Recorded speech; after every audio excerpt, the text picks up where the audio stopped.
Alright, this should be live. Should be is the key words.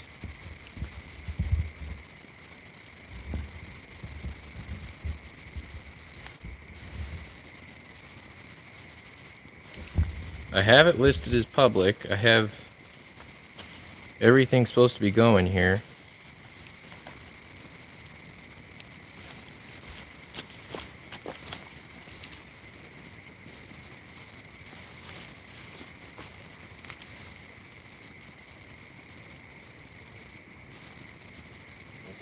Google still tracks you in incognito mode.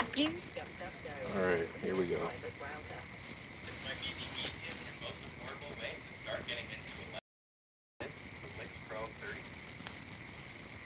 Okay, looks like we're live. Okay, looks like live. Okay. Alright, sorry folks, I had some technical difficulties. Alright, sorry folks. And now I'm getting feedback. Just a second here, let me get the fire built up.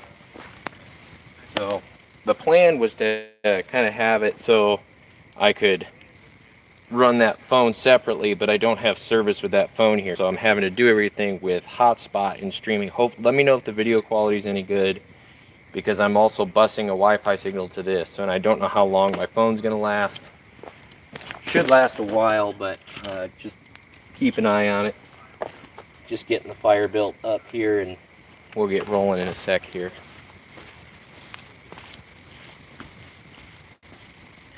All right, good. Yeah, here, let me try to get this a little bit more tuned in. So, yeah, that should do. And I'm gonna get that fire built up. It'll be a little bit more illuminated over here. One sec.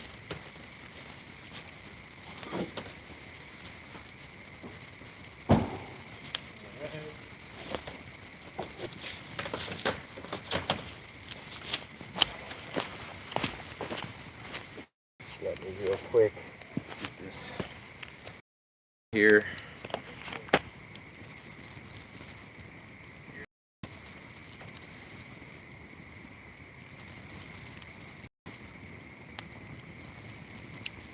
Cool. Okay. All right. Hopefully that gets me square right there.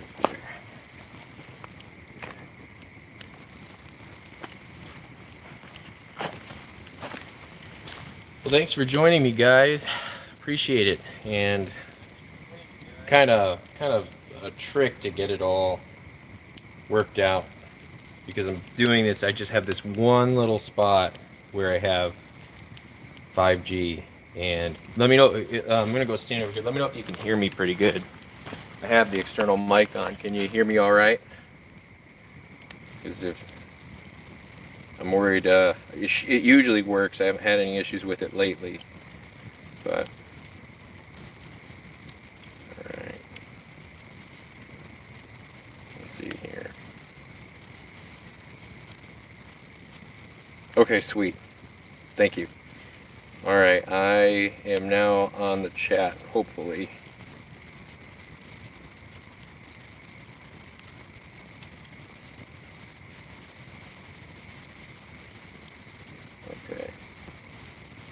Found some large, fresh cougar tracks when I pulled in here, so that was kind of cool. Big cat too. Got photos of the tracks. I'll show them to you guys in a second. Okay. Yeah, brighten it up a little bit.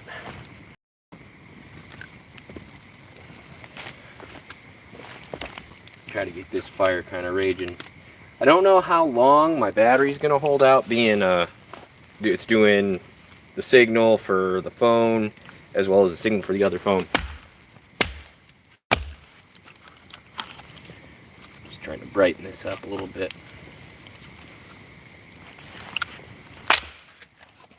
Alright, there we go.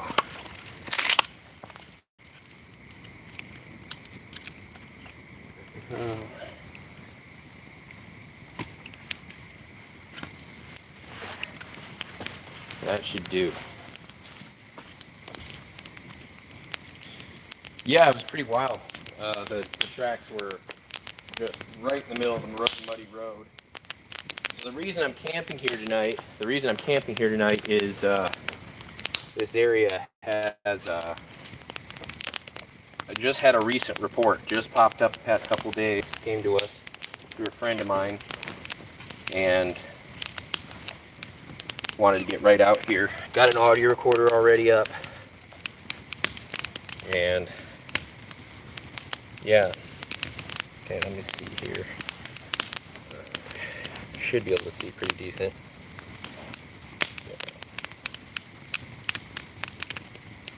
Okay. Yeah, thanks everybody for being here. So yeah, well, I came out to this location because a friend of mine reached out to me and said a friend of his was out here crawling around up onto these hills. This big flat, there's a flat area like a bench on top, and it goes down to some streams and rivers and stuff. And there was a bunch of guys out. They're all over the place. They're looking for antlers, camping out, all that stuff. And so this guy was just out, and he was up on the bench, and he just got a creepy feeling something was watching him. He hadn't even really worked his way deep into the area, and he came up from an unconventional side. Typically people come in the way I did this evening, like where I'm at. And I'm only about probably 1,500 feet away from where this event happened. The young guy came in, was crawling around, and he said he just kept getting this weird feeling, but he kind of assumed it was a cat. Which would make sense with the cat tracks all over the place. But he looked up after hearing a huge crash next to him. Something hit a tree next to him. And he was freaked out, so he just froze up for a second, and then he heard some snapping and breaking, I guess. And he looked up, and he just saw what was described to me, because I'm hearing about this third hand, or second hand, I should say. Well, no, third hand. A big, upright, dark figure walking away from him, probably 80 yards away, roughly, is you guess based on looking at the map and the pin where the guy was. And it skirted away, and it was on two legs. He was pretty sure it was on two legs, upright, moving down and away from him. So that's why I'm out here this evening, and we're also going to be servicing trues later in the weekend. But for tonight, it's just me solo out here. Just going to be doing a little bit of road walking later and seeing how it goes.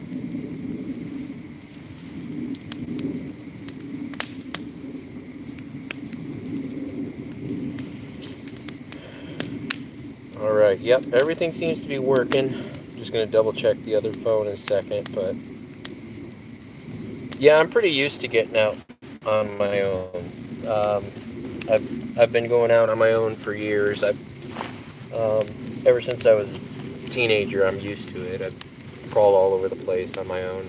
But I do like to go out with others. It gets kind of boring. Some would even say lonely when you're by yourself. There's no one to talk to or share an experience with, but it doesn't bother me to get out alone. I camp all over. The way I look at it is if you got a good light and you got, you know, some protection, and you know what you're doing, and you have a med kit, you're probably all right. If you know how to use all that stuff. Again, I would just encourage that anybody that gets a wild hair to come do this kind of stuff, get your equipment, know how to use it, and get training. I was NOLS certified back in the day, so I had my wilderness medicine and survival certificates from years ago, and so I went out and got the proper training. I know what I'm doing. So it's important. Don't end up like the poor two guys down in southern Washington that went out kind of like on a whim and got themselves in some trouble, and they didn't get to make it home to their family. So yeah. Oh, Grassman, thanks. Hey, nice to see you in the chat. But yeah, here, like, let me see if I can pull up those cat tracks. We'll try anyway. We'll see. Might have to send them from the other phone. I might not be able to. Because right now it's streaming, so if I back out of that, then I can't send them to this phone. So I'll see. Let me check.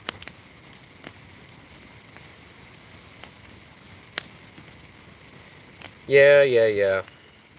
Kirk's in the chat tonight too, backing me up.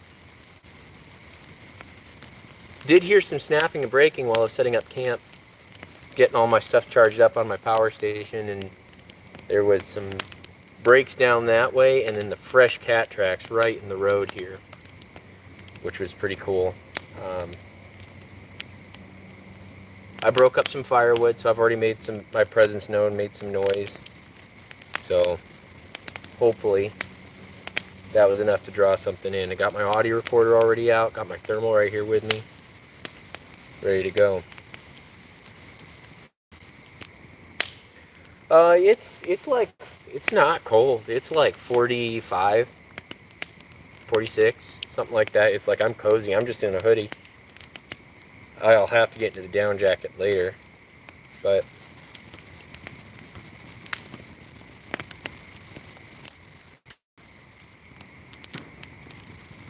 yeah, Kirk's gonna be joining me Sunday. I'm not on Starlink. I am just using the one little 20-foot section where I have 5G right in here, just a freak location. It just happened to be up near where, that's why I did this live stream so last minute. Normally we like to try to give you advance, but I was out alone, and I was like, well, you know, people might want to join in for this, and I have this little section right at this campsite where I can stream, so I just, what the heck, and that's why it was so last minute. We try to do it ahead of time, but it's hard when we get out to a spot and we just get service in the right spot at the right time. So, yeah, I'm just going to check the other phone here, make sure everything's good. Let's see here.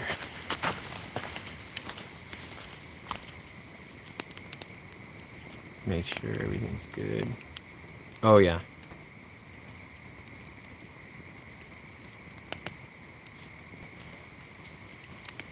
Chilliwack, that area's got Sasquatches. Chilliwack Lake, heard a lot of stories about that area. Get a lot of reports out of that area all the time.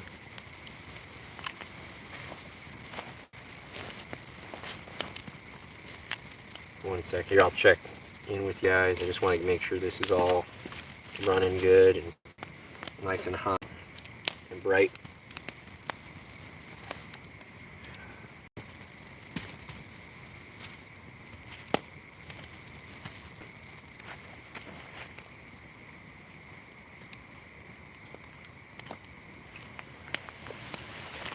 Alright, let's see here.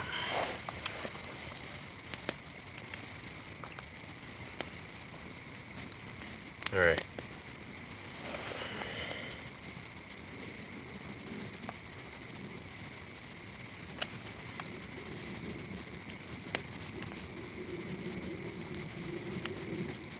Oh, dude, drone flutes. I love those things. Every single time that I see one, I always think about buying it. And I even play music from drone flutes or pan flutes, both, occasionally out in the woods when I'm on my own. So,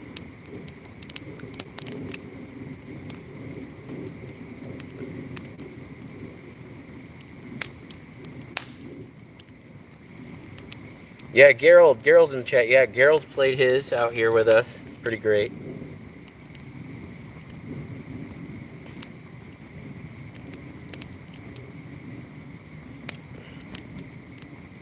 Oh, that's weird.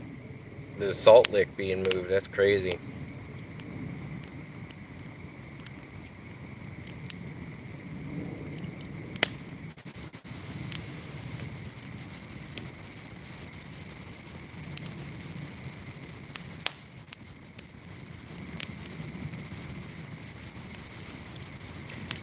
So all I'm doing is I'm using my phone, my Samsung Galaxy A53, I think. And then my other phone, this one, is my night vision instrument, and I'm just using it as a bus pathway so I can see the chat.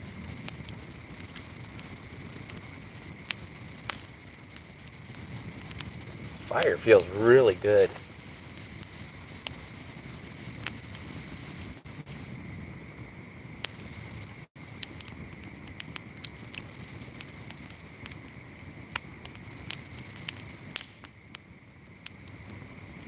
Yeah, that would be hearing all the vocals right near your property. I'd love it. I've always dreamed about having a property like that.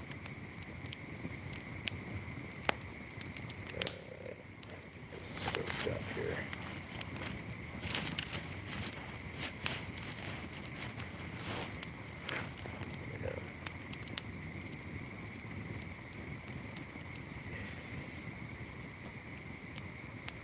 No, I thought about throwing a stake on, but I didn't grab any in town, and I could drive out and do it, but I brought so many bars, and my wife doesn't want me to spend extra money right now. So I didn't want to go buy some steak from the grocery store and throw it on there, but we do cook steak in the past. We cook bacon, we cook garlic, onions, all that stuff.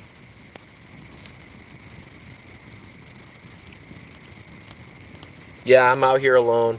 I'll be out here alone for the next 2 days. So, might walk up and down the road later tonight with the thermal and see if anything's going on. I'm at a dead end, hard to get down, gnarly 2-track right now. Like, it was, I had trees bumping the top of my car coming in. The road was getting super slick. It was like, oh, like, if it got any gnarlier, it would have been 4x4 territory, so, like, true 4x4, so. Yeah, I decided not to press any further because I found this nice little place where I had good signal, so. But yep, just out here chilling.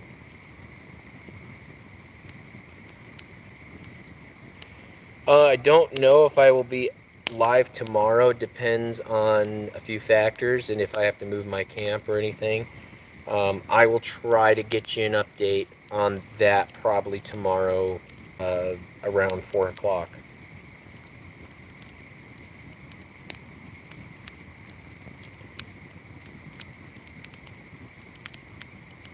Yeah, as I mentioned earlier, there's a friend of mine reached out to me about a buddy of his that was just up here. And he was coming up to a bench up here in the hills. And this is a low elevation area generally. And there's these knobs and ravines and stream pathways. And they all run down to a big river system.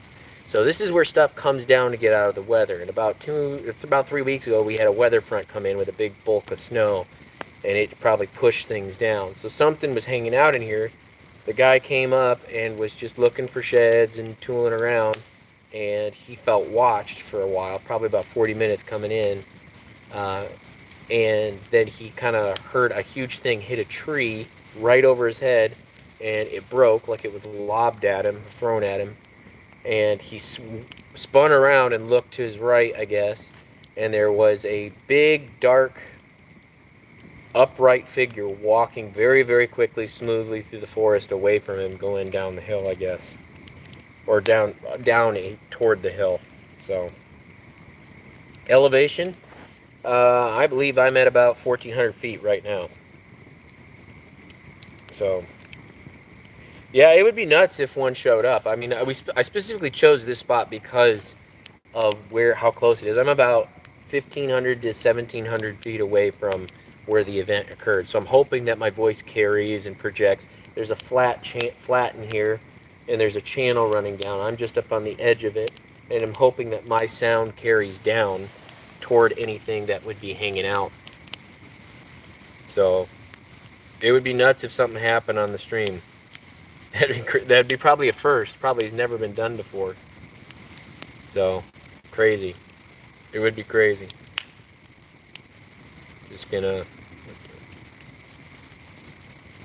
I'm gonna check the camera, make sure the phone is doing all right. Whoops.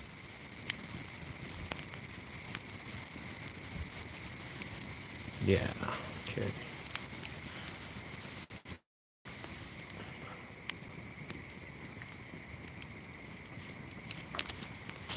Yeah, we got to service the trees tomorrow, so we have a whole lot, and we're upping to, we'll have a total of 8 cameras in the field. So we're going to be very busy, but it'll be good to get some more cameras out running in our apps. That ups the odds, guys. That's everything. That's what this is about. Upping the odds. It's just not cooperating very in the way I want it to. It's okay, but it's not bright. I wanted it tall and bright, but making do with what I got. I don't even have a pit.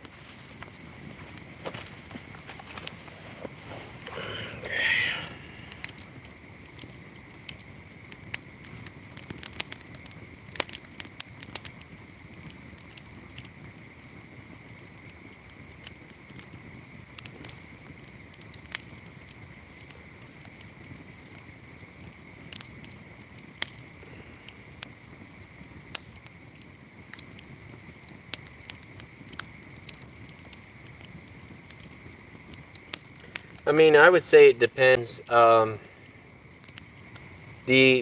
media, a lot of media likes to twist the situation. They have their own take. They're gonna spin a lot of narrative into the things you say and edit you, or they might even selectively edit you to make you say something you didn't even say. We've seen this historically with like the Freeman footage and some of the statements by the Freeman family. They've got twisted out of position. It depends. You'd have to know, I would say, talk to the media people ahead of time and say, hey, like, what's the story about? What story are you trying to tell here? Everything has a narrative, and so knowing ahead of time about what angle it is, and then also try to work it in such a way that if you do it, that you can have some approval or disapproval over it before it goes out, I guess.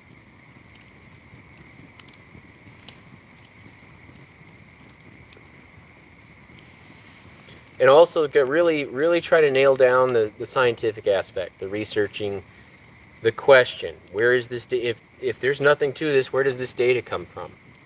You know, what are people seeing?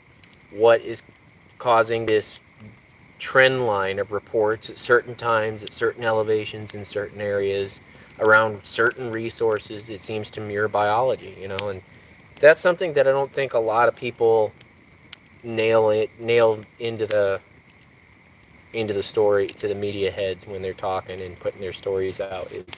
It just always look like, is Bigfoot real or is Bigfoot not? We're going to talk to this Bigfoot guy and he might tell us that Bigfoot's real.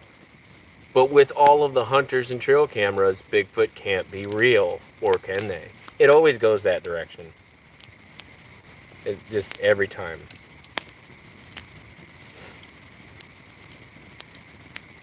Yeah, I have recorders running around the camp. I have an audio recorder back there away from the fire, so it can't pick up me talking so much, and it's pointed downhill. The frogs are going insane. I don't know if you guys can hear any of that. The frogs are insane.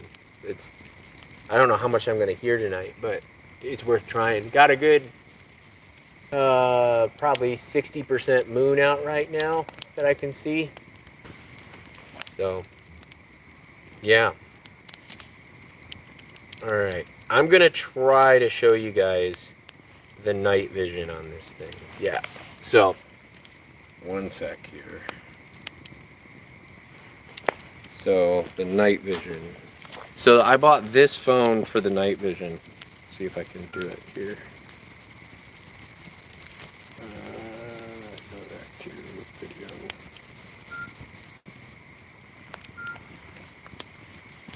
Let's see. You guys might be able to see this. But that's what this new phone does, is it does insane night vision. Try to get to phone. Yep. So you'll see a lot more night vision video in the future of our setups. so that way we can show you what we see, what we hear at night.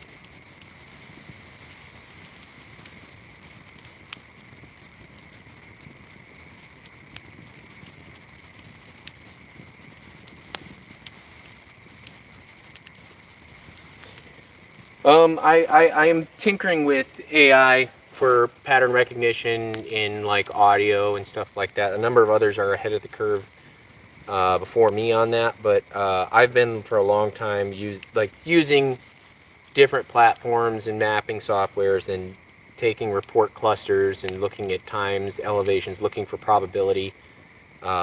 Where I have high probability based on travel corridor, you know, like, okay, it's April, where do I have the most April reports? They congest around these type of terrain features above this known resource, and you know, knowing the ecosystem, knowing the wildlife, knowing what's happening in that area, or what salmon runs are moving through, or whatever, and then I go in and manually just try to understand everything, spend a ton of time on the ground, and get to know that area, and then I map out the reports.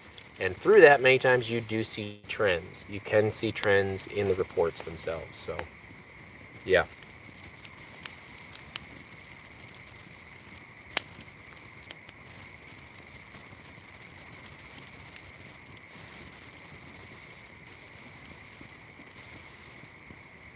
Yeah. Yeah, thanks, Grassman, for showing up. Appreciate it. Yeah, I'm gonna hang out, see if anything happens, maybe do a road walk later this evening, but it's quiet so far.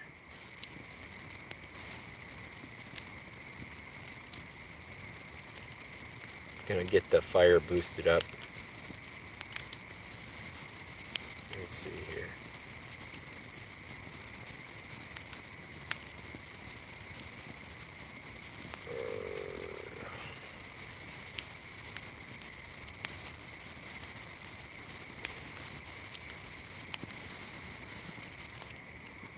Yeah, cool. I'm glad you guys can hear the frogs, because that's it's deafening here. It is deafening.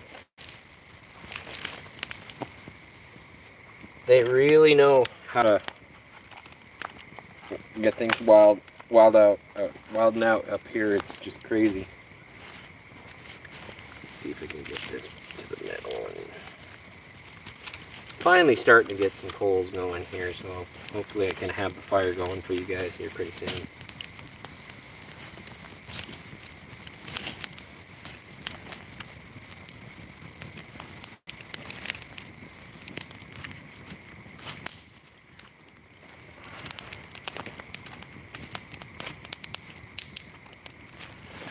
There we go. Just gotta real quick move something over here.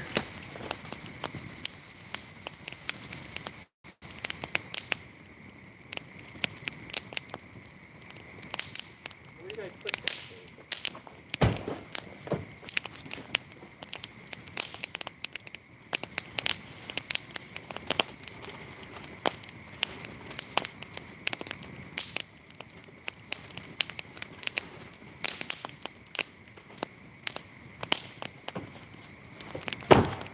Alright. Okay. Need a snack. I haven't eaten yet this evening. Alright, let's see here.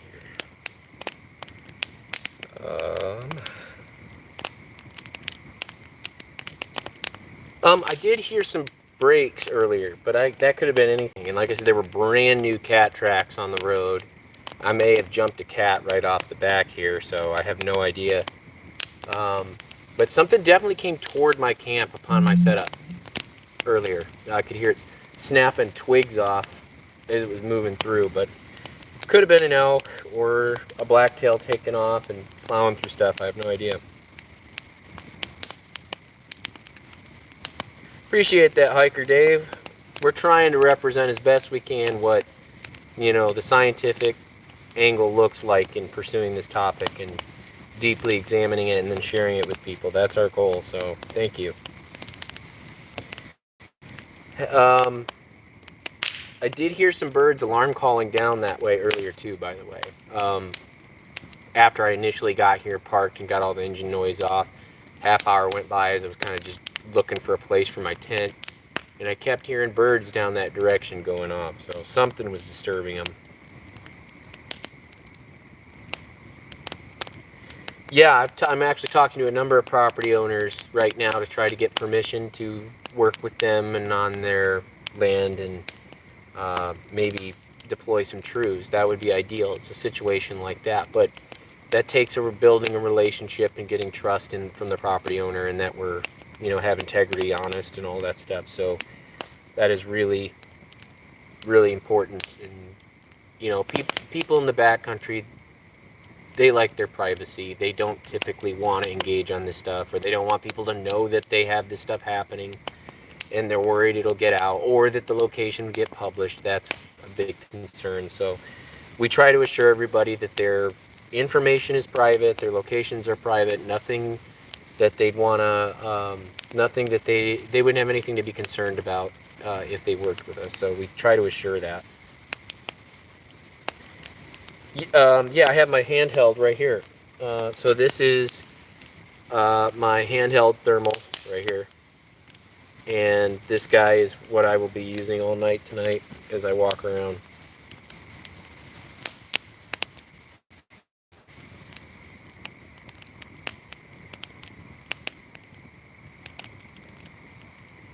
Let me see here.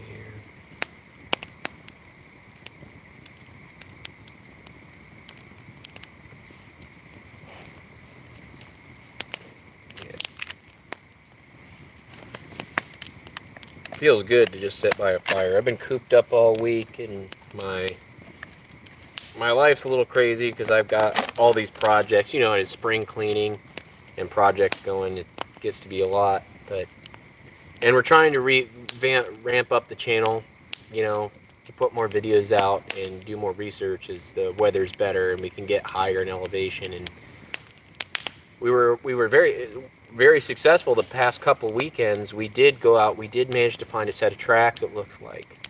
First good tracks, it looks like, of 2026, me and Chris Spencer. So pretty good start.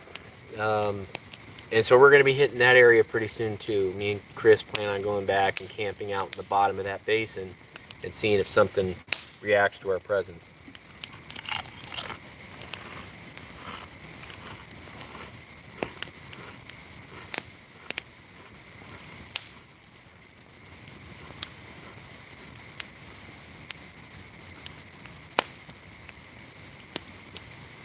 Oh no, there's a plan. I have a plan anyway. I've had a plan for years. If I found something.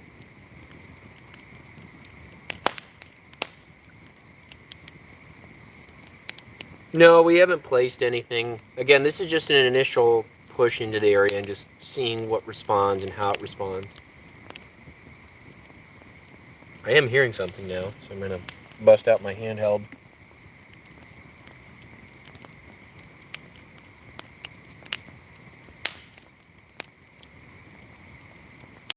Yes, Danger Dave, I have a thermal. I'm going to bust mine out here in just a second. I heard something snapping down there.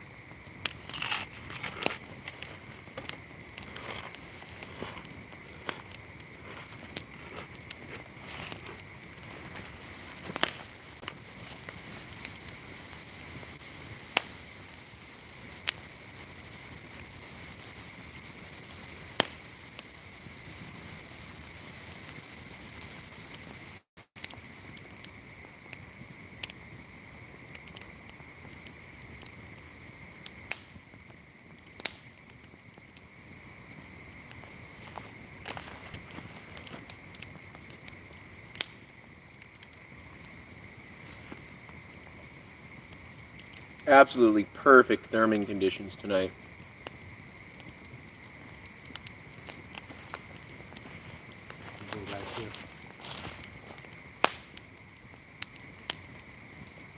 Got a couple of rodents.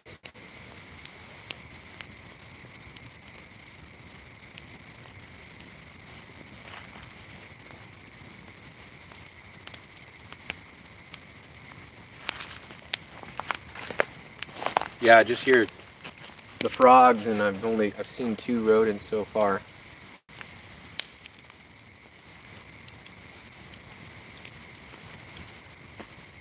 looking down the road.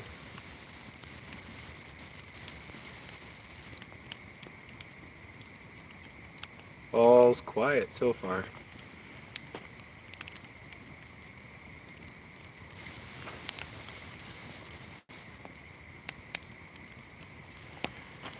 Alright, nothing there that I've seen.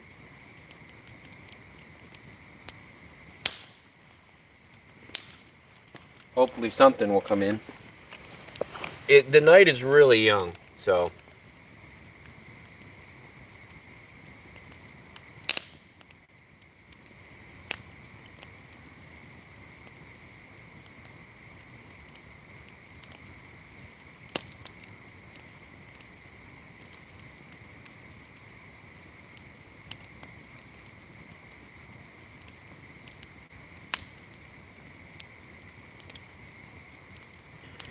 Yeah, Chris unfortunately is kind of sick this evening, so it's just me. So I'm just out here. And Kirk had some obligations and had to stay home too, so until Sunday, and he'll be out and helping me redeploy all the trews and service everything.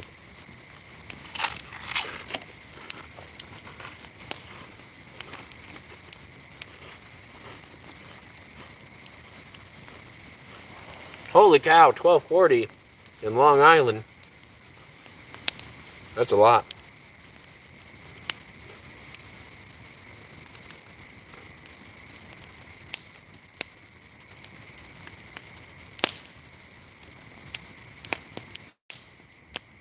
Yeah, Chris is on the mend, and Kirk's situation will be worked out. Yeah, two gentlemen here, I believe it was in Skamania County, went out where they were Bigfoot researchers, and they were out, and they kind of went out on a whim. They didn't pack enough equipment or survival equipment, and they got horribly lost, and they, as I understand, they froze to death, unfortunately. Terrible situation. And that's why you always go prepared. You have GPS, you have an inReach, you know how to use your tools. You have, like I said, a good medical kit, thermal reflective blankets, have the ability to start a fire, have a water filter. All of that should be absolutely in top of your mind, especially in these winter conditions when you're going out and freak storms happen or you get stuck in the mud and you're miles and miles away from people. You have to have that kind of equipment. I don't leave home without my med kit, stop bleed, Israeli bandage, my splints, my tourniquet, fire starting material, extra down jacket, rain shell. I completely am stuffed to the gills with my equipment, so no matter what situation I'm in, backpacking or out of a rig, I'm set.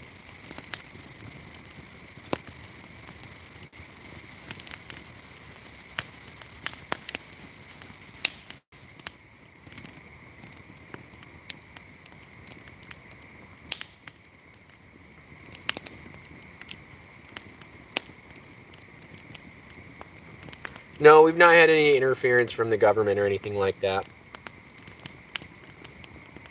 Not in our research.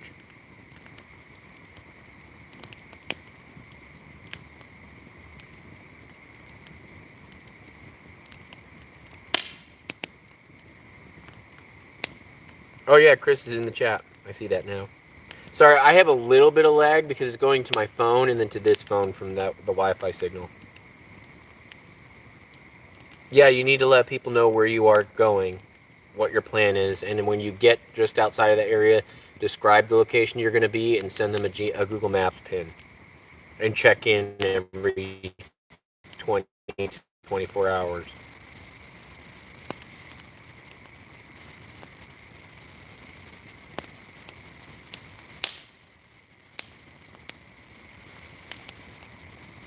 Yeah, I'd never heard that story about the lady taking care of baby Bigfoots. That's a new one. Hello from the UK. That's a long way away, and it's 4:40 a.m. Jeez. Well, welcome. And over here, it is only, it is 21:43. So, yeah, it's like 9:30 or something. Or 9:44.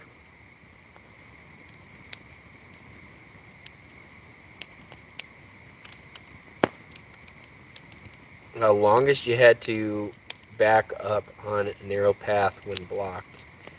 I've had to turn around after 9 miles on a 10-mile destination because fallen trees or the road, our trail gave out. I've had that happen. Or a fire was coming in. That's happened before too.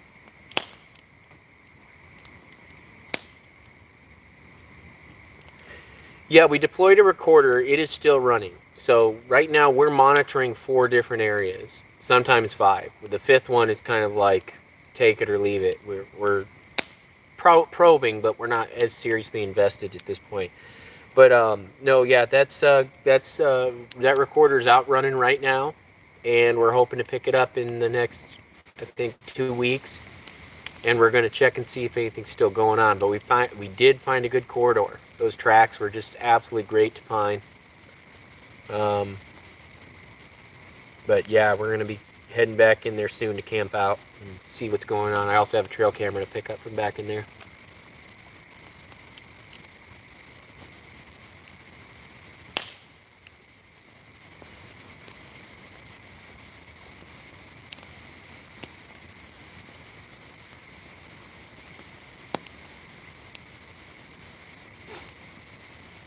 Man, it's quiet. Super quiet. Let me get this fire built up again. Try to really ramp it up.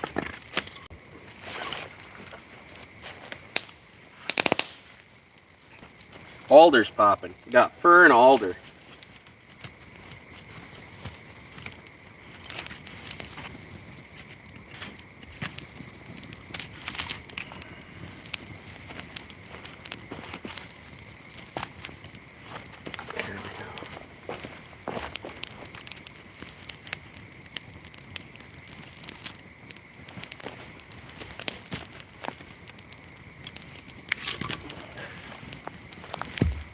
Split this up into some smaller pieces real quick.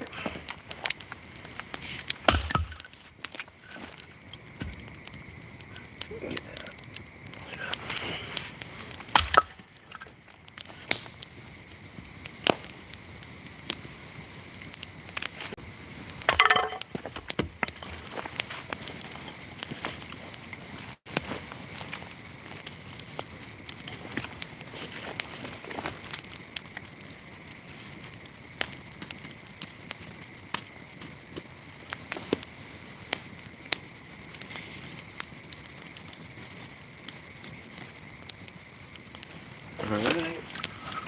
It should burn out a little brighter.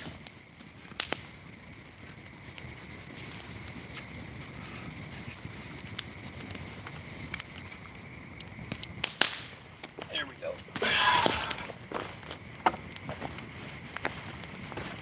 Light it up a little.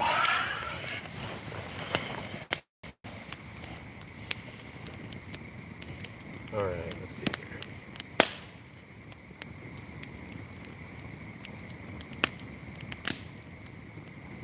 Yeah, Gerald always brings the alder. It burns hot. I like it.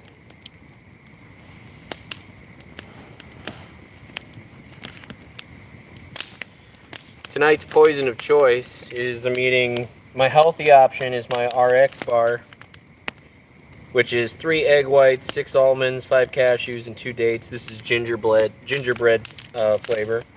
That's not too bad. But then I'm also snacking on some of these honey mustard Pringles that I just couldn't say no to. They were on sale for like 99 cents.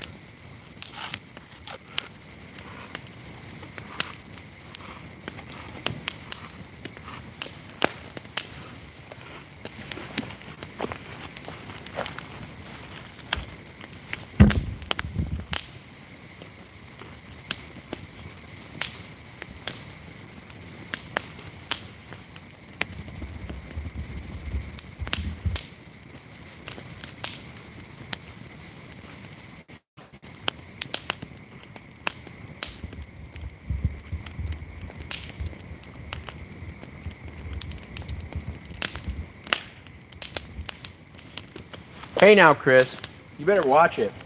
I saw you eat 2 gas station Danishes the other day. So don't you be pulling none of that labeling on me. I'm a firm believer in the 80-20. If you do good 80% of the time, eat pretty clean, you can afford 20% to live a decent life.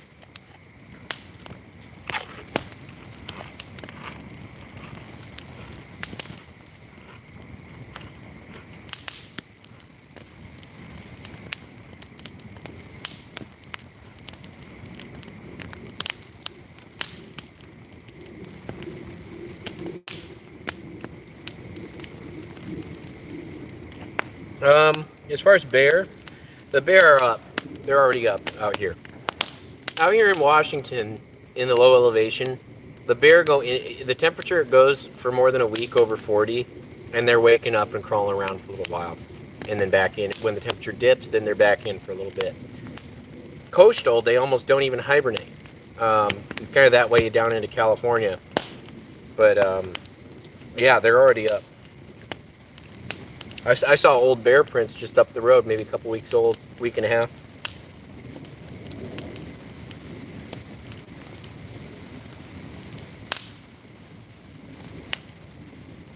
Yeah, I saw some elk sign, and I heard there's some blacktail sign right in front of the camera. Actually, there's blacktail tracks, and then big cat had some big cat tracks on the way in. Brand new, like within the past 48 hours.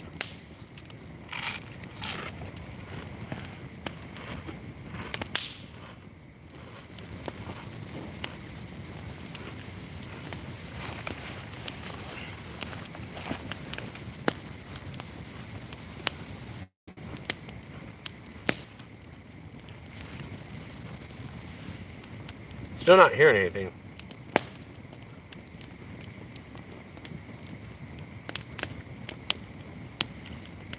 Yeah, I just went to the nest area, actually, with Chris Spencer and Shane Corson, and another friend of ours. We went in there to examine the area and try to understand what's happening, and found some interesting breaks and some old ones, some kind of old ones, and some really new ones, about a month old.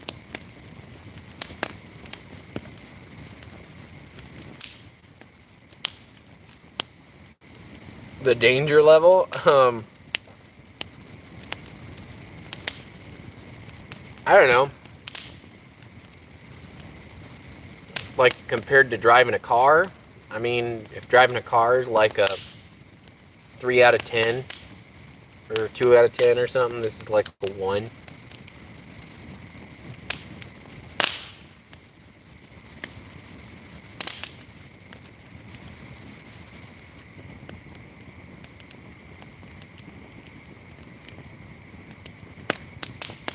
Finally, the fire's starting to feel like a fire.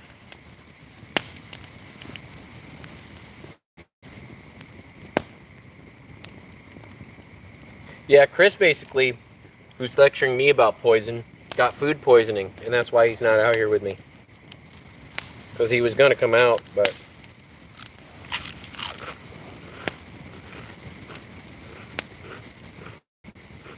he ate some Turkish figs, and the gig was up.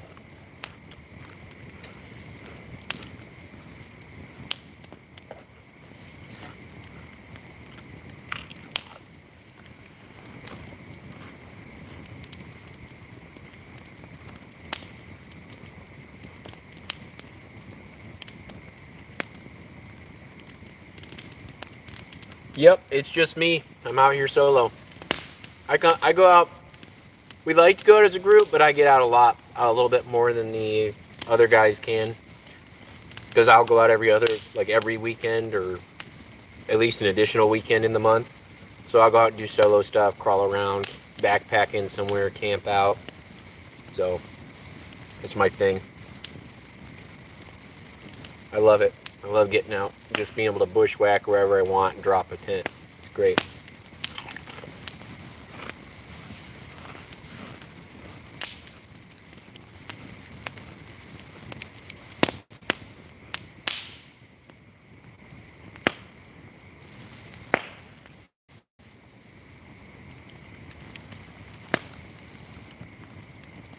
Oh, yeah, the 2023 expedition. I did not get to attend that one, I don't think. I think that, well, maybe I did. I did one, but I don't remember if it was 2023. I know Chris was there, and I think Kirk was. I've done them in the past. I just can't keep track of how many I've done or where I've done them all at what time anymore. It gets to be a lot. Since since then I've kind of focused on staying within the areas that we're working right now.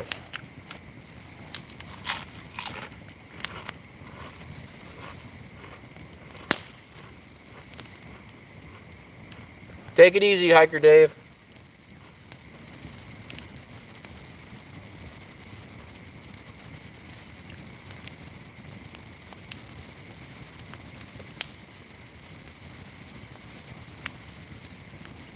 I lived in Southern California for about a year and a half. I'm aware the fires down in the south and southwest are no joke.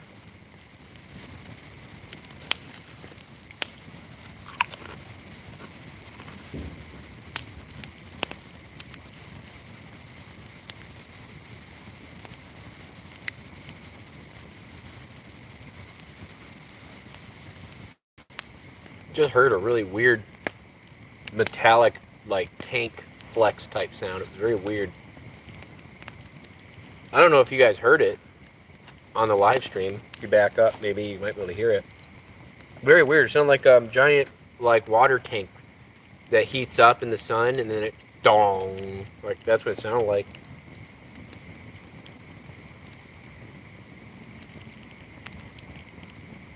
Came from that direction.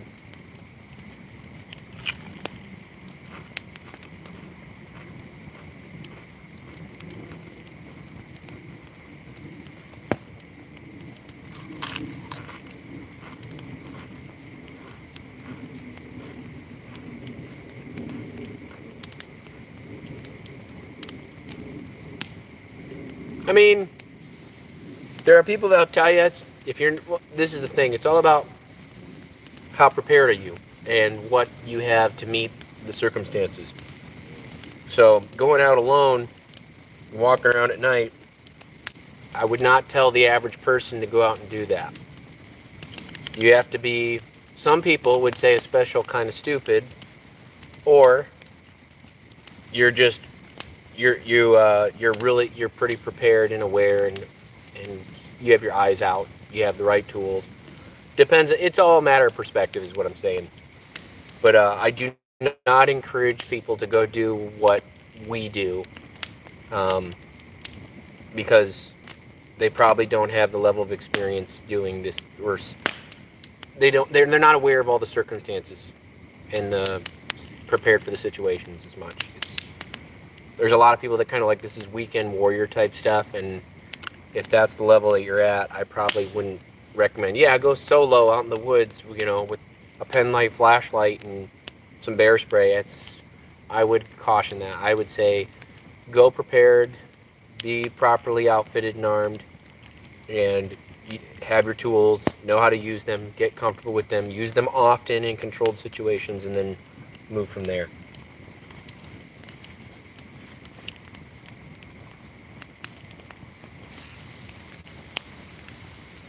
Orbs and Bigfoot, my take is I've seen orbs, but there's no reason to connect them directly with Sasquatch. They just happen in remote wilderness areas and stuff like that. I've seen them in Bigfoot areas, outside of Bigfoot areas.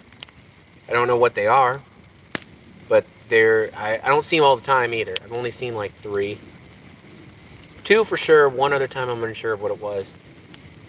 And there's no reason to associate them in my mind with Sasquatch. There wasn't anything Bigfoot related associated. It was just, we were in the backwoods, remote area, and there were the lights. Kind of the same thing with some of the UFO stuff.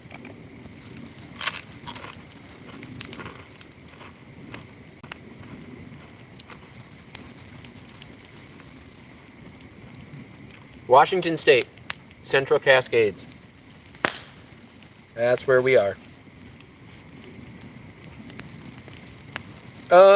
I did, back in the day when we had a really, really active location, when I camped alone, I had a lot of activity. But it's hard to say if it's because I was alone, just more active and I was there. I don't know.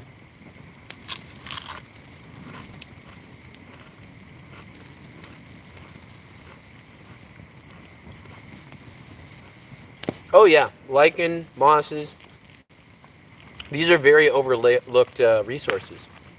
And now think about the spring. You have frogs, you have all kinds of other amphibians, easy to pack in little protein, carpenter ants coming back online. And it would just make sense that something would be looking for resources when they're hard to find and nail down. Oh yeah. On my chest right now, I've got my 10mm, and I never go in the woods without it.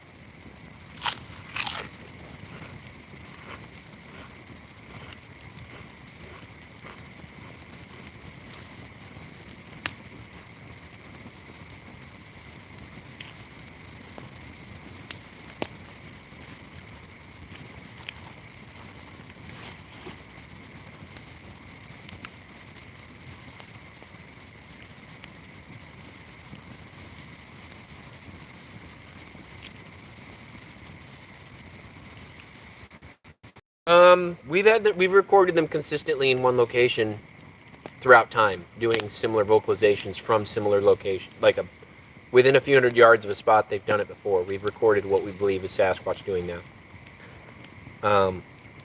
So yeah.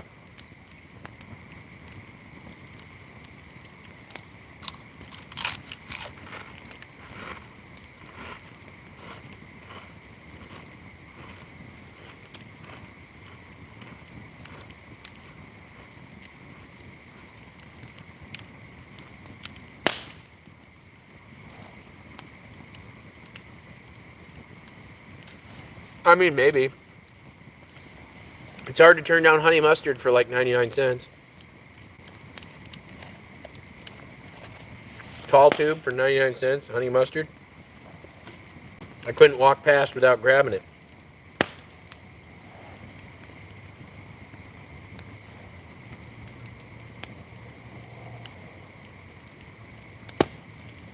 We think we have. We found consistently a 15-inch impression, 15 to 16-inch impression at one of our locations in the past. And it's just been real consistent with this one individual that's been spotted.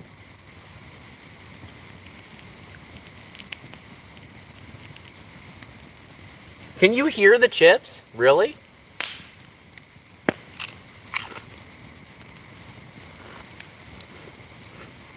I can hear the fire.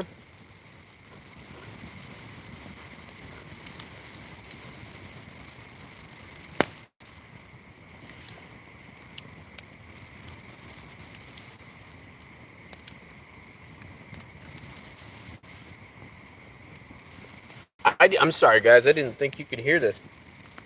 I thought fire cracking and stuff, and I'm full on 10, 15 feet away. Well, 10 feet from the camera. All right, we'll hold off on the Pringles.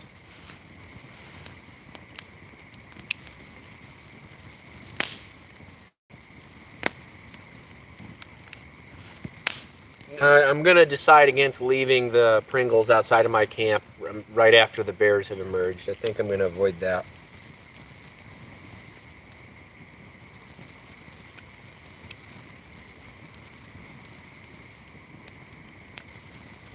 Yeah, I was not aware that the shotgun mic was picking up that well.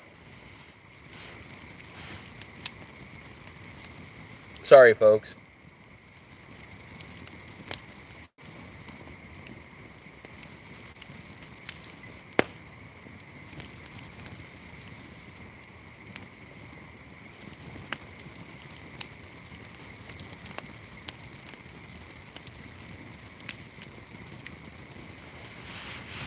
Well, I've had enough anyway. Sorry, guys.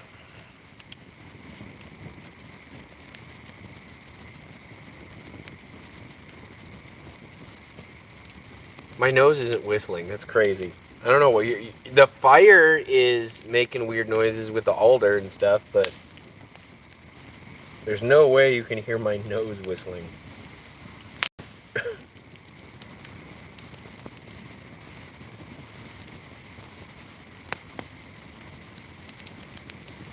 Well, the frogs are overwhelming. I can't even hear anywhere. I figured they were just like overwhelming.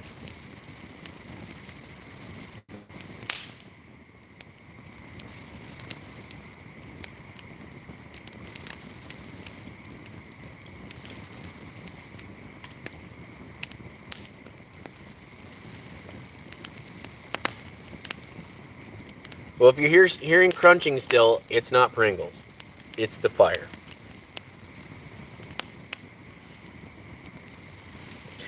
What's my opinion on the PGF stuff? I don't really have one. Every few years there is a cycle in which people claim that the footage is hoaxed or whatever, and there's some new big breaking discovery or evidence. And with this old film reel, I mean, we don't we know the stock date, but we don't know the actual date it was shot yet.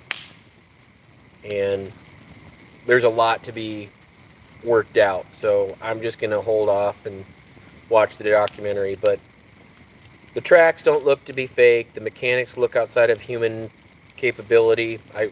No one has yet to explain how they would have been able to do it. And I've got a feeling that when we get a look at the Sasquatch on the video that they have, it will not be clearly matching the Patterson footage and look the way that it should look for the mechanics it has and all that. That's just a gut feeling, just knowing what I've seen historically, the way this went out. But my take overall for now is I'm very skeptical of how quickly this whole thing is blown up and the way it's blown up and for what reasons. And you know how it is. The moment there's something to sell, they're going to sell it as hard as they can in that direction. That's just my take.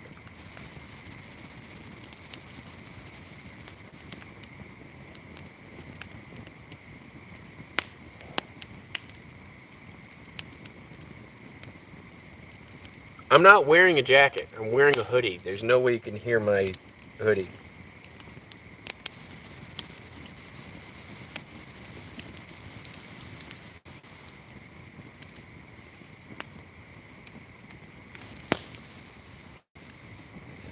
My sighting occurred in Michigan,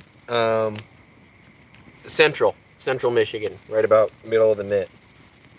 So right about Clare County.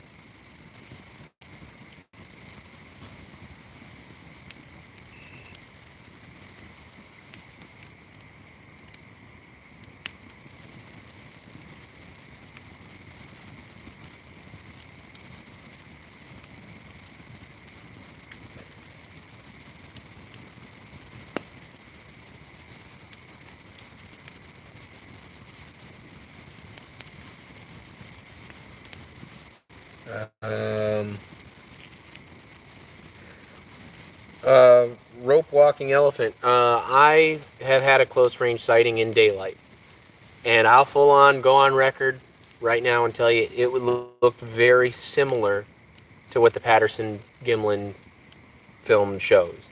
The one I saw was a young, very muscular male, obviously very clearly male, and it looked like Patty is a heavier, older version.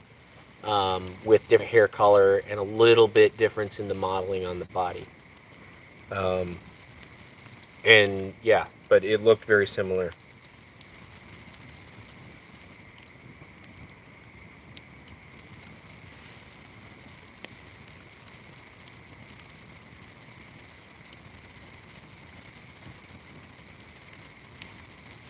Oh yeah, if Sasquatch migrate, there's no strong data, at least out here in the Northwest, that they migrate. They might be, what's the word, nomadic. They have a area. Migration usually indicates long distances traveled, like a Bigfoot living way up in the mountains up here in the Cascades, going all the way to the coast, and then back after the temperatures go back up. That's not typically what we see. The reports instead seem to show throughout time that the Sasquatch have this circuit that has high elevation and low elevation, and they run this circuit. This is what the modeling shows so far. in Washington and places like Oregon and maybe Northern California, and they run this circuit throughout the year, and it goes up and it goes down based on what elevation is available. And then as the winter comes on, that circuit might squish or shift or compress and come down in elevation. They might not go as high along different pathways, but generally skirt it, but trying to stick to lower elevation benches, trying to escape the snow line. And they seem to continuously move around an area. And my best guess as to why is to avoid over-browsing, to prevent leaving too much trace that they're in one area for any given period of time. If you visit an area just for a few days at a time, you circuit through every 12 to 14, 15 days, your pressure on that area is going to be much lighter than if you occupy it heavy for 5 to 6 days at a time or more. It just makes sense that if they're trying not to turn the game in, like inform the animals what they're doing, if they're going to hunt them, it would make sense. Also to give berries chance that when they spend 2 or 3 days at a location and wipe out all the ripe ones, that they circuit back around by a couple weeks later, there's a whole new wave of new berries and new different species of plants to eat now available. So that seems to be what we see.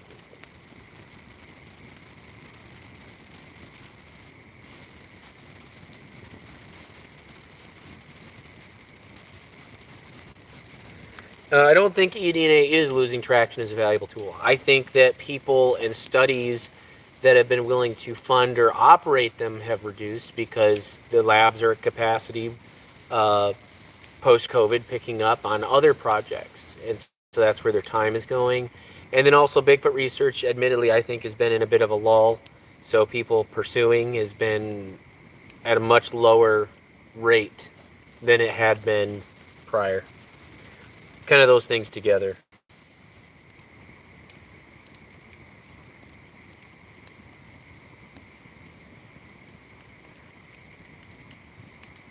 Christina Bennett, I do believe there is something to that. There's definitely times a year that they gravitate to certain ravines, river pathways, and corridors to go up and down or get over a certain range after the snow's melted off.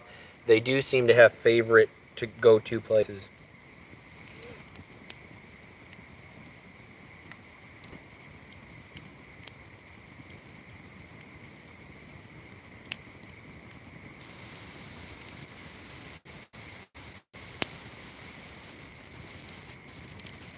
Yeah, I'm not sure we're gonna do a lamination photo of AI, me and Bigfoot shaking hands. That's just kind of that's kind of outside of our zone of stuff that we're gonna focus on, but it would be funny.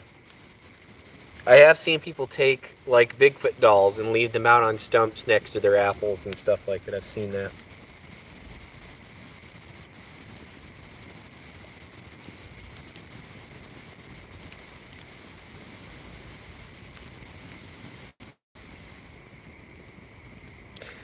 You missed the crunching. That's hilarious. I'm out here doing like Bigfoot ASMR with Pringles, apparently. I would have never thought that.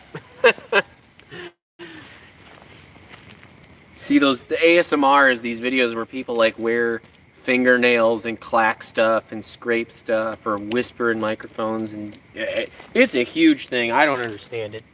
It is way above anything I have interest in. I've got too much to do to sit around and watch that kind of thing, to be honest.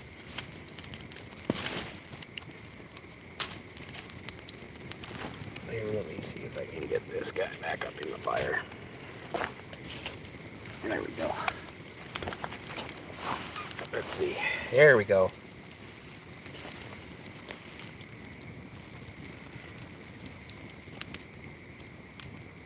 Yeah, you did.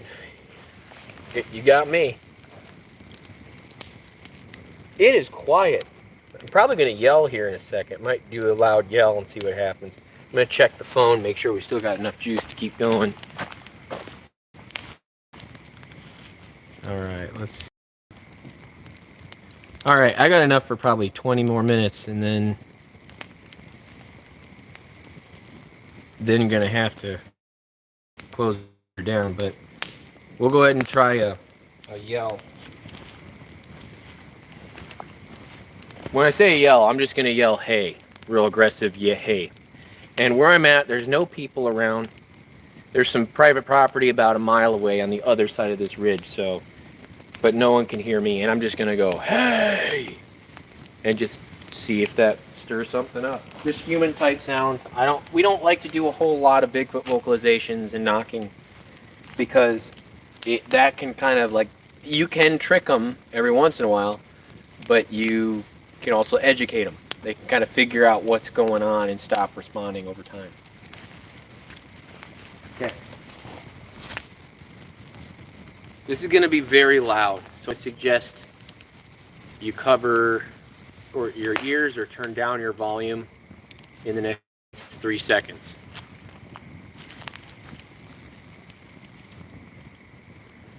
Hey!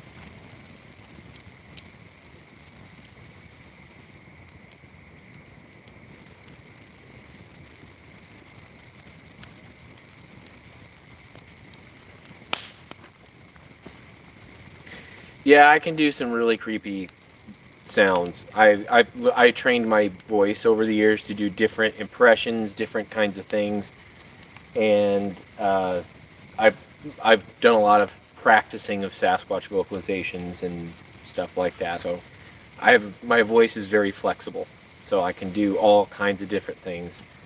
So.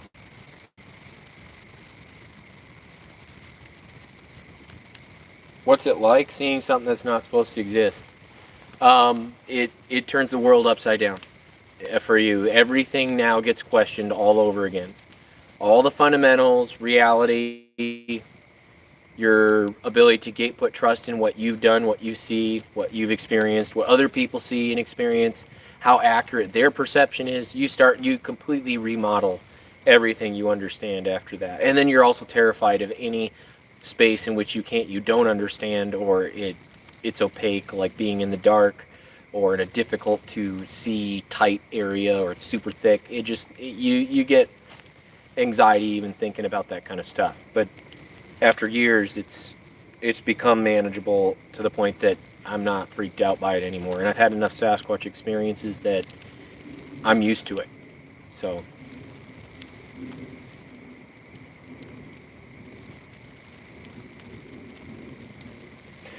with their mouth, I've seen people demonstrate this is possible. Cupped hands is possible too. You can actually, if you cup your hand like this, and you can straighten your thumbs out and create an air gap, and you really whack that together, you can make a cup knock with your hands. And these thumbs are naturally rotated out and away from the hand a little bit, so it would totally be possible. But they definitely also hit trees with wood. I've heard them hit wood with a piece of wood on a tree, and the piece of wood break off at close range when I was younger, when I was about 17.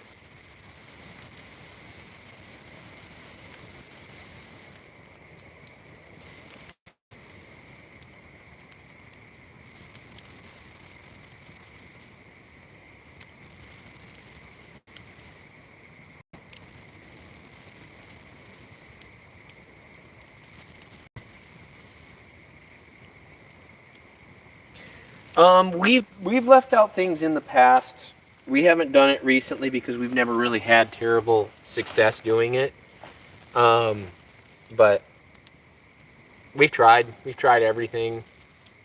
In the right situation, I wouldn't be anti it, but again, it would take a situation on private property, tucked away, an area that's refuge type situation. There's not a bunch of hunting pressure in that area. the animals are used to the homeowners and come through, and taking food off that property is natural, or at least a comfortable scenario that they're used to, then I would be interested in doing it. But I've never seen a legitimate circumstance in which the gifting of apples was anything other than just an idea by a person. I've not seen it executed with evidence. Maybe it'll work. I mean, the Jane Goodall approach does work with chimps and bonobos and lowland mountain gorillas, so, but we've just not seen it necessarily work with Sasquatch. So.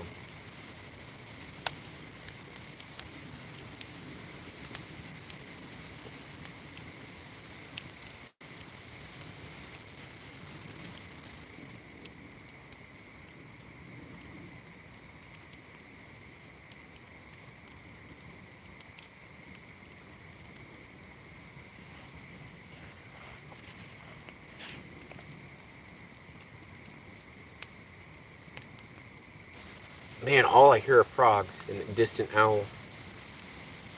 I'm going to try to call in an owl.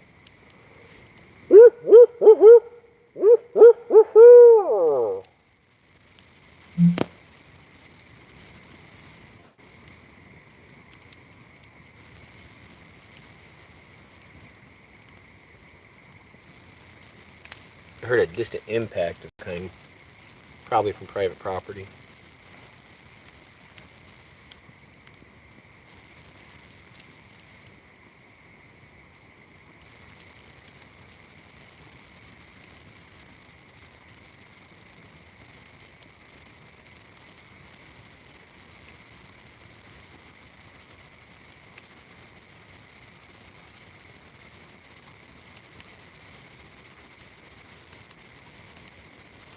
Yeah, it's all frogs. It's not crickets, it's frogs.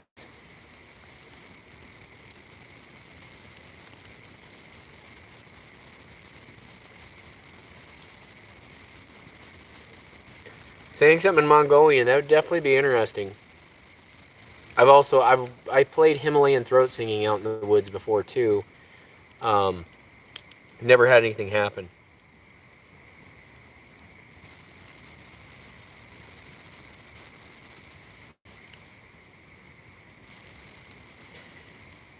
Yeah, I can't say that I've seen all Flash of Beauty stuff with Matt Parrish. I haven't seen that.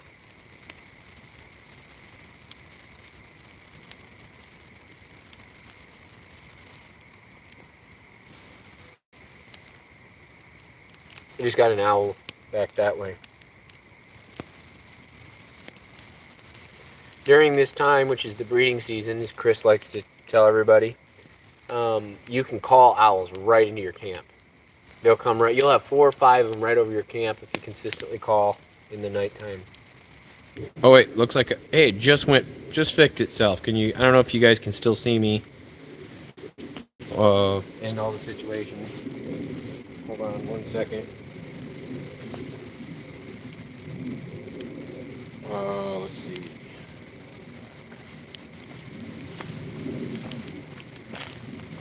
My phone lost connection. So sorry about that. Sorry about that.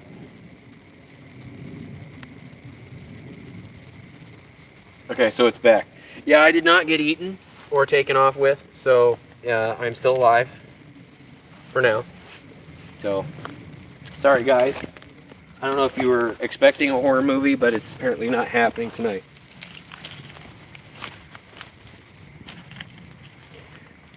Try to get that all worked in there. Okay. Yeah, the phone dropped the signal back and forth, and I lost it. I'm still alive. I'm not getting drug off.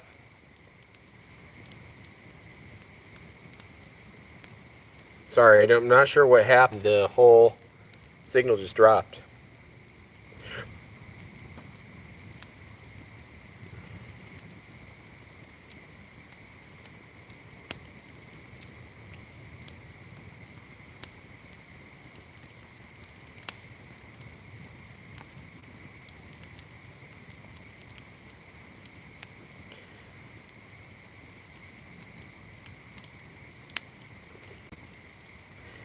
No, they can be captured on thermal. It's just about being in the right situation and the right opportunity and having the system running. It can happen. They've been filmed on thermal in the past. It can happen. It's just about being prepared, having the equipment running, knowing how to operate it, not hitting the record button at the wrong time. It's about knowing your manual focus. It's about all that stuff. So,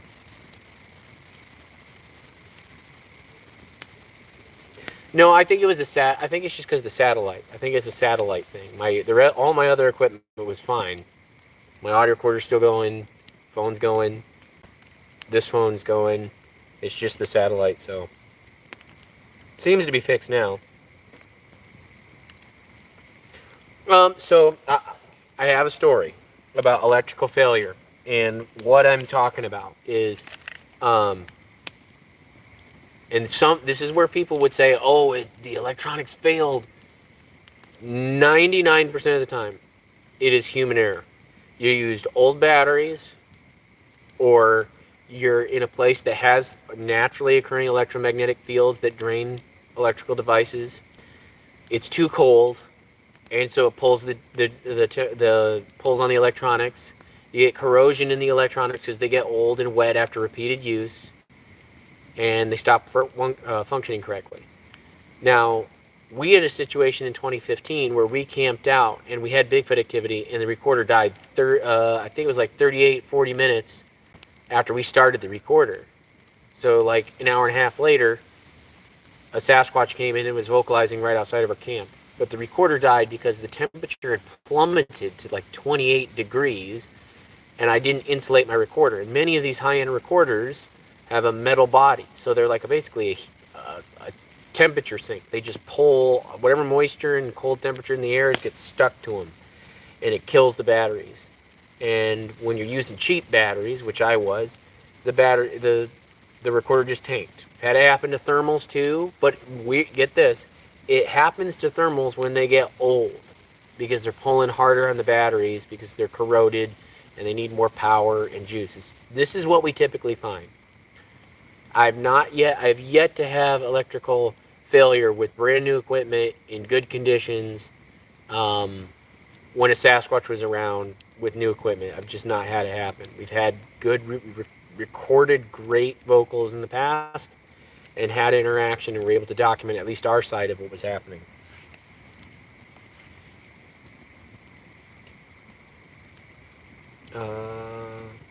Oh, Steve Cole, thank you. That's awesome. Thank you. Appreciate that. Yeah, gas is like $5.40 a gallon everywhere you go right now, so that's huge. Thank you. Thank you. Really appreciate that.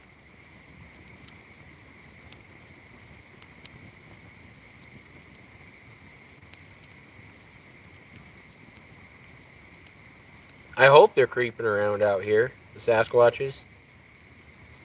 Yep, Murphy's Law. Now we can buy those steaks. Yeah, that's a good point. I'll put $10 in the rig and 10 on a steak. And I'll do a steak on the next live stream. I'll even point the microphone so you can all hear me sizzling the steak.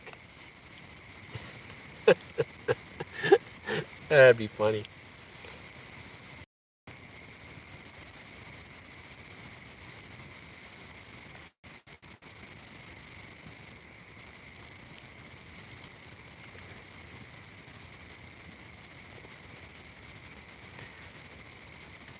We see it all the time with audio recorders. The batteries go out, mic elements go out due to moisture, corrosion, condensation, and then they pull voltage hard and they just drop. And then they just go out.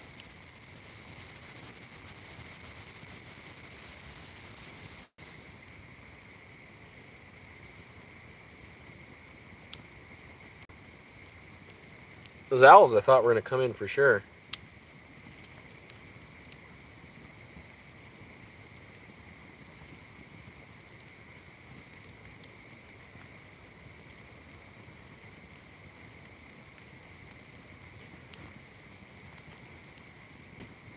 I'm going to do a longer, softer hey in the next few seconds. So this is a warning. Again, turn down your volume or take off your headphones. So I'll give you a few seconds to do that so I don't just blow out your ears or anything. But I want to do another little longer hey out there, kind of like with tone in it rather than anger. See if it sounds like. All right, doing it in seconds.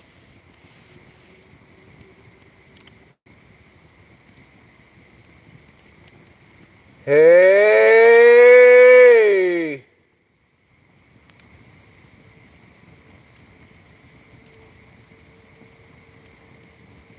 I hear a distant motor.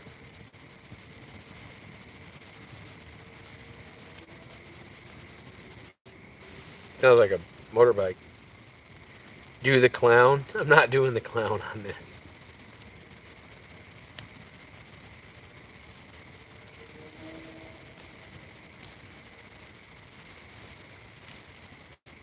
I could try a whistle.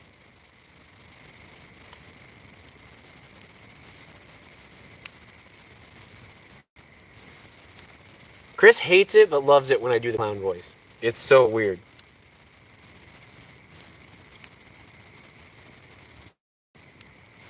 I'm gonna just check the battery on the other phone real quick. All right.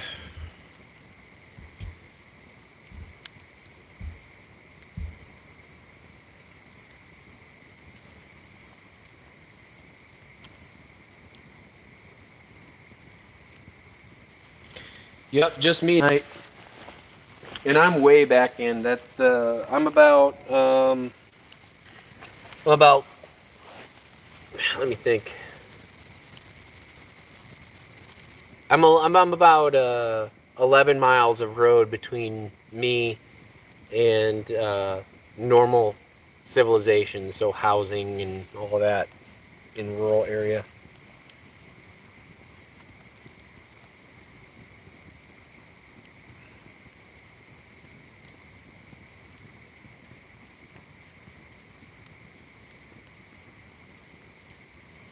Yeah, cowbells. I love that. I think any unusual, odd noise that they're not going to hear in this environment is a great idea.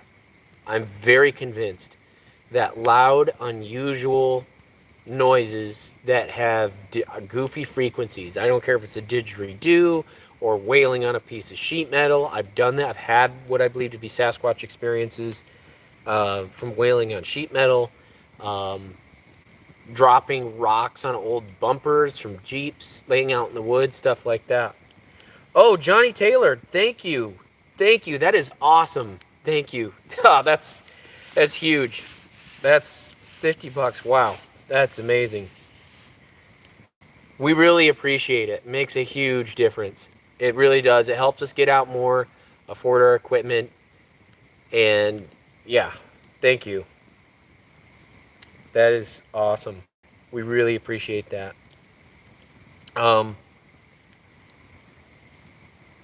Yeah, one of these nights I'll do all the different kind of sounds I can do when it's the right situation. But yeah, I can do all kinds of stuff. I mean, like, I can do voice impersonations of certain people, and I can do animal impersonations. For everything from elk to owls to Sasquatch to people, movie characters, that kind of thing. We'll do it someday when it's like a bigger thing in the right situation. We'll do it.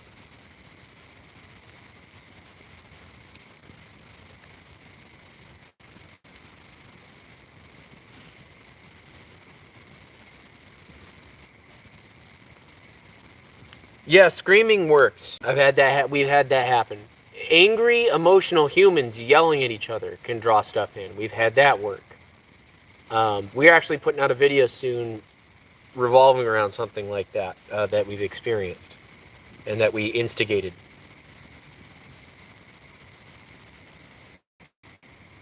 Yeah, that, and that's what it sounded like. If you go back and listen to the ah-ee vocal or the ee-ah vocal, and then you listen to my ee-ah one compared to that, The tone is similar because I remember it. It's burned into my mind what it sounded like. So, but yeah, that's what it was like. It was a lot like that.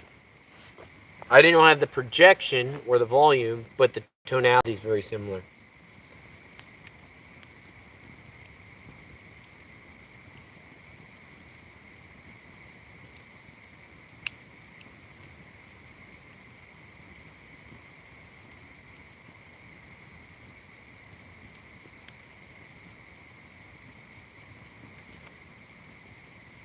I can't say that I've actually sat down and looked at my recreation in a spectrogram.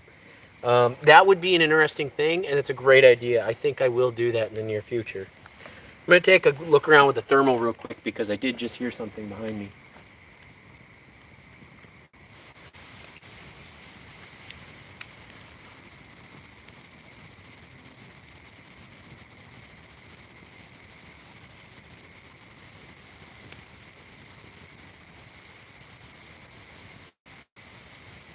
Oh, I just saw a flying squirrel. So we have some flying squirrels. I was wondering what I was hearing hitting sticks.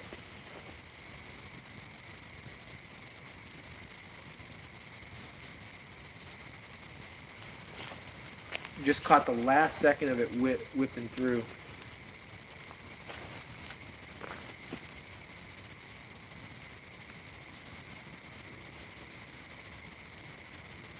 All right, not much else. Pretty quiet.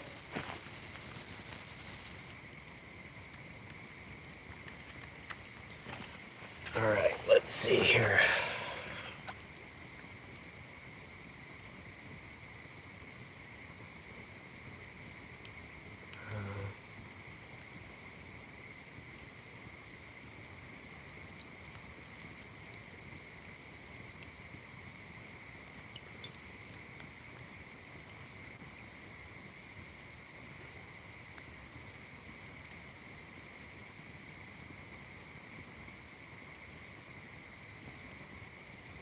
Yeah, flexible cone would be great. That'd be. I think that might definitely help channel some sound if you wanted to go in a direction and pick up some lower frequency.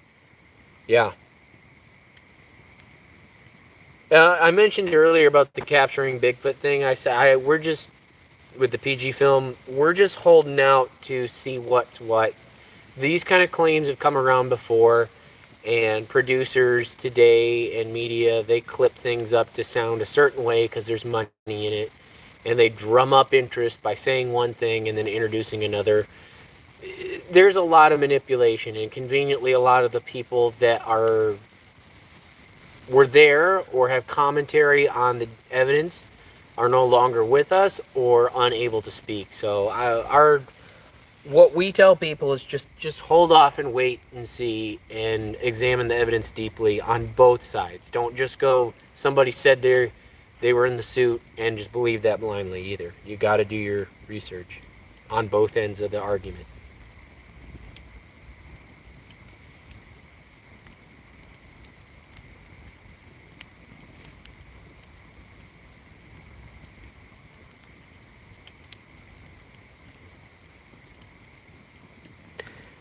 I've never found a structure that I'm convinced was a Sasquatch. I've never found it. I found some goofy things woven that I can't explain before in the woods. And when I say woven, I mean branches just kind of casually woven together in a very goofy way for a reason that I cannot understand. I don't know why a hunter would do it. I don't know what it would signify or what it would mean, but it would just happen. So I found that times, but I've not found any structures that I perceive are Sasquatch made. Many of them have human cut marks on them, paracord attached, trash nearby, or human boot prints in them, or reflective trail tracks leading up to them. I notice a lot, and they're always within, a couple hundred yards of a road.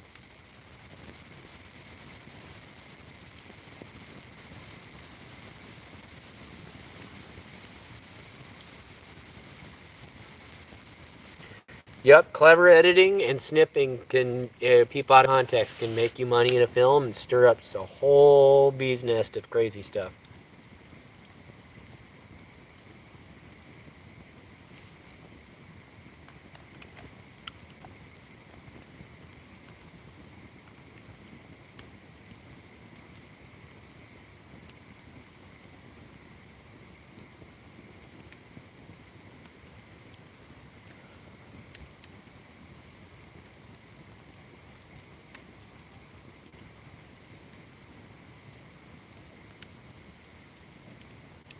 It's really nice to just be up by a fire after all week. This feels good, just soaking it in. I'm not cold at all.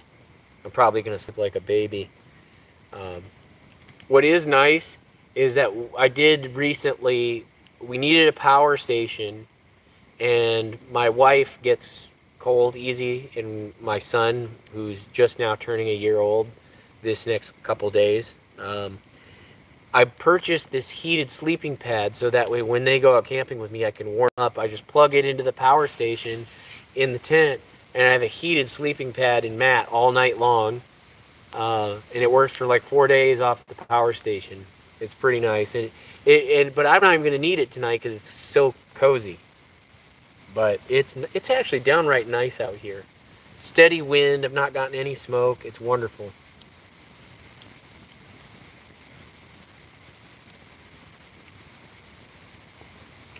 Yeah, Tacklehatch Lake. I know where that is.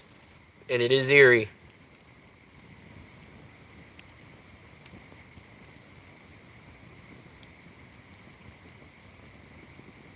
Yeah, I've had a couple friends actually play a movie on a projector in the woods with loudspeakers for the sound.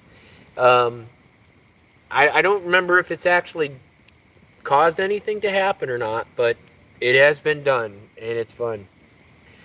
Yeah, my wife has had a number of experiences that she can't explain, and so she's very interested, but she doesn't have the level of understanding on it that I do just because I've seen Sasquatch. Like, I've seen the Sasquatch, 2 Sasquatches in my entire time out researching. She's not had that experience. She's heard knocks, groans, howls, moans, and one time she even heard one, what had to have been one, throw a giant boulder into a river. Kirk was actually there when it happened. She walked down the road singing in the dark ahead of us, and me and Kirk held back, and we waited, and when she got a certain distance from us, this thing picked up like a 20-pound rock and threw it in the creek, and kabloosh! And you could hear the rock like grinding on the stone as it hit the bottom. And she was there. She got to experience that.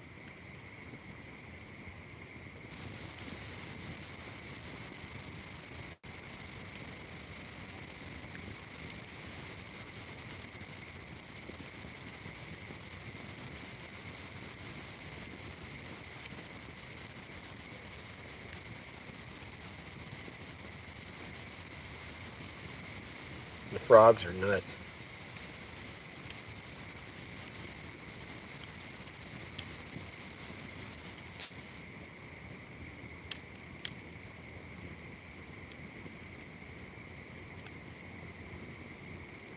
All right. We've got something moving far away. I can hear it. It's going through the brush.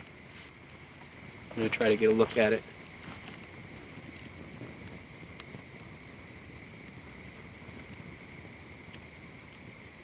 It's down the road a ways. I can't see anything yet, but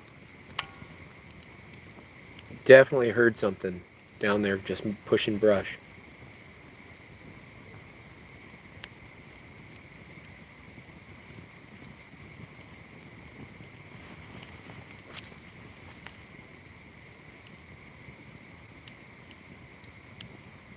It's off that direction. Whatever it is.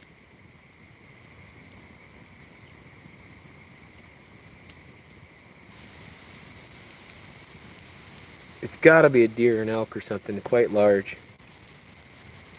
I can't see it, but I can definitely hear it every so often. It just sounds like brush getting pushed around.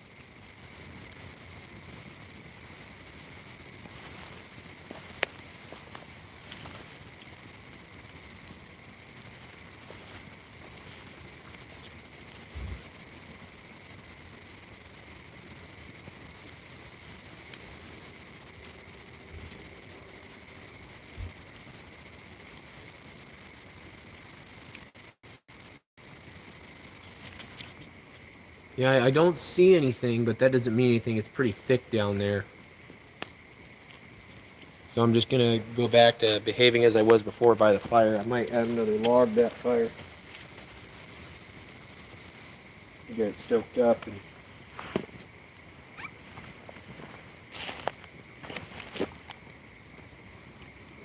boost it. I'll split up a piece of wood, see if my messing around, you know, being louder, if something still approaches, that would be really interesting.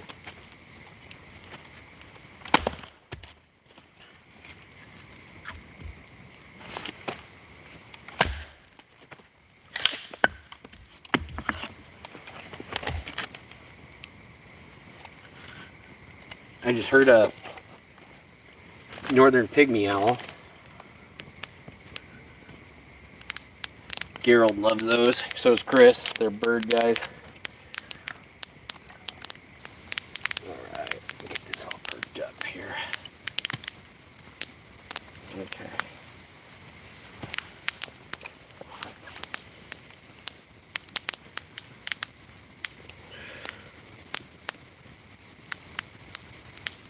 Yeah, thanks, Steve. Have a good night. I love bringing you guys with us.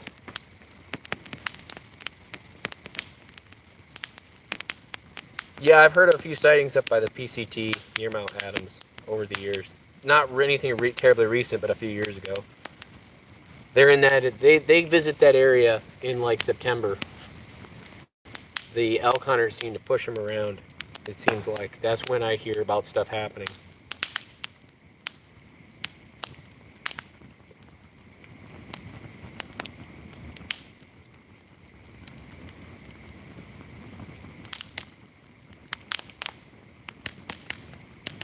AV setup.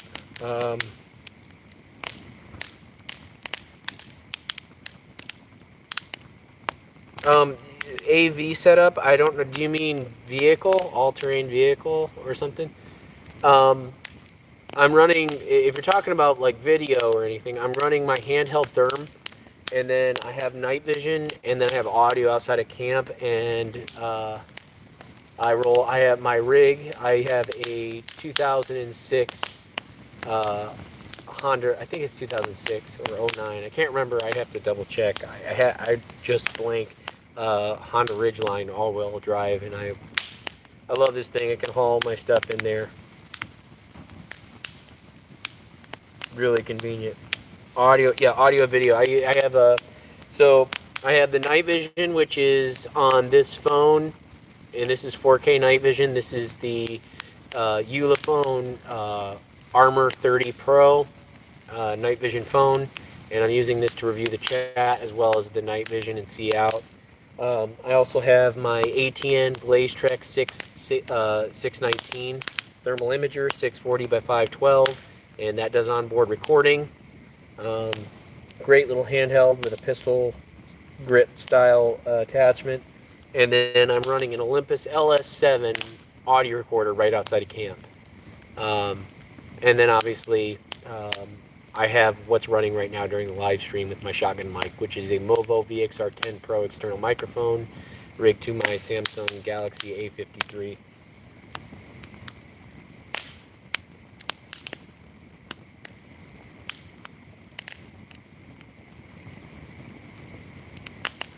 As far as the high-pitched scream, I'm going to hold off from that. Again, I don't want to contaminate this area so quickly, I just got a report out of here. I want to see how it deals with human pressure before I do anything too crazy. So for now, we're just going to do no Bigfoot-like sounds. I'm okay doing a few human-type sounds because this is human territory or wandered territory, so... But I don't want to do anything that might make something else feel tricked that another Sasquatch is here at the moment. Thanks, Terry.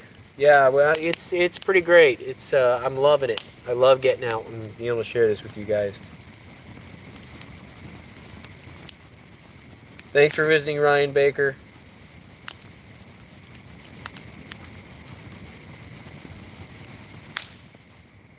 Make it feel like you're moving in.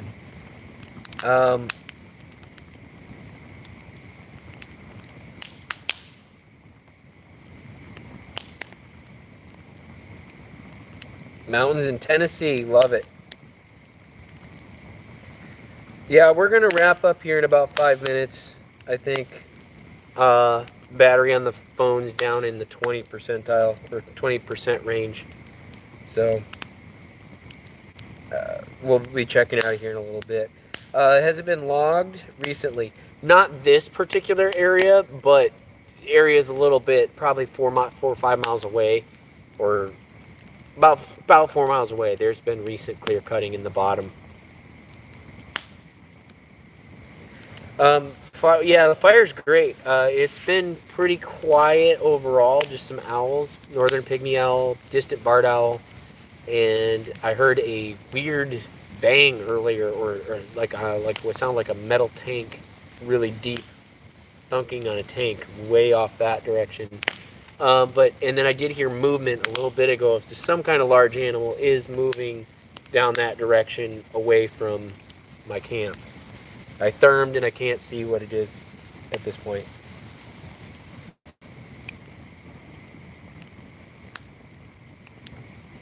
Yeah, thanks guys. I realize you guys have been up pretty late with me. A lot of you guys on the East Coast, UK, London, all over the place. So thank you for being here with us. So I'm going to go ahead and close out this stream here in a couple minutes. So if you guys got any last minute questions, let me know, because otherwise I'm going to hang out here with the frogs in the silence and then slip into my tent and call it a night here in a little bit.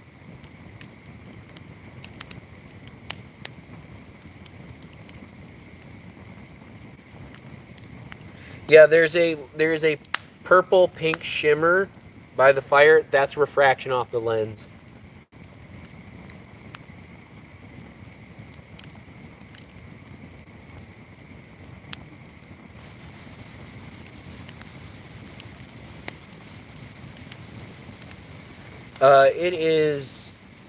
It's like 10:54. It's almost 11 p.m. here. Yeah, of course. I really enjoy sharing with you guys. Well, we'll try to do this on better notice, but it's always tough because we don't know when we're just going to have that signal good enough to do it, and we're out trying to get stuff done. But we'll try to keep you guys. We'll try to a couple hours in advance, 4 to 5 hours ahead if possible. Let you know when we can live stream. But otherwise, we'll just randomly do it when we have the signal and we can. Will do. Gonna stay safe for the night. Try to stay safe as I can for being solo in the woods in Bigfoot and bear country. Yeah. If you guys want to get notified, be sure to hit like, subscribe, and then the bell notification, and that'll help you guys get notified, like as an actual alert on your phone when we go live or when we put out a post or something to tell you we're going live. So not Starlink. I'm just using 5G off my phone, and I found a nice little spot that has signal, and I'm busing it to my other phone to be able to see what you guys are saying. Yeah, I love doing the fire live streams, and we're going to be doing some more, we're going to try to do some live streams in the future where the background is illuminated better, so the whole fire setup looks better for you guys, so you're getting more of the experience from home. But, yeah, we're working on it. This is just a spot that I found out in the middle of nowhere that kind of worked, so.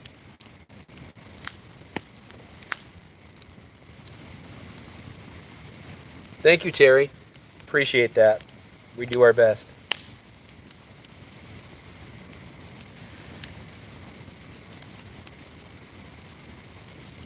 Yeah, Gerald sometimes brings out his Starlink. It does really help. It's awesome.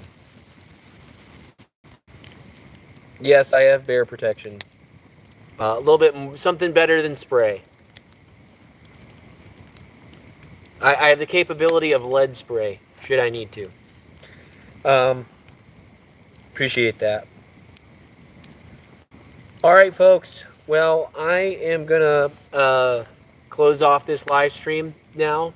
Thanks for showing up. You guys have a great, wonderful night, and stay tuned. We will be doing more videos in the near future. We're out filming this weekend, actually, when the guys can meet me or when Kurt can meet me out here, and we've got a lot of big plans for this year. as I'll have more free time to get out and do more videoing and stuff, and may try to do some shooting yet this weekend for something down the road. So, all right, you guys have a great evening. I'm going to go ahead and close this off. Thanks for joining my virtual campfire, and hope you have a great evening. Thanks for tuning in to Study Sasquatch.